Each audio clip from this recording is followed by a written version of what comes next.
In literatures we find that full-wavelength dipole antenna produces split radiation pattern. Let's see if we can find something interesting with full-wavelength polarization twister. First, let's rotate all the setup from previous video so the transmitter is horizontally polarized and the receiver is vertically polarized. The transmitter is on the normal line of the twister.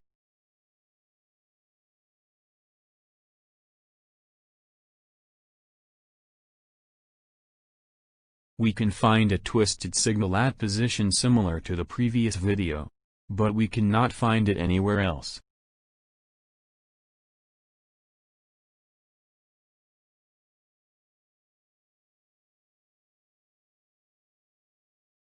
Now the twister has been rotated around 45 degrees.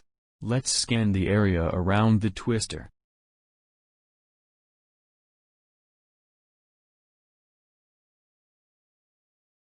We can find no signal here. It seems like the twister has different radiation pattern than standard dipole antenna.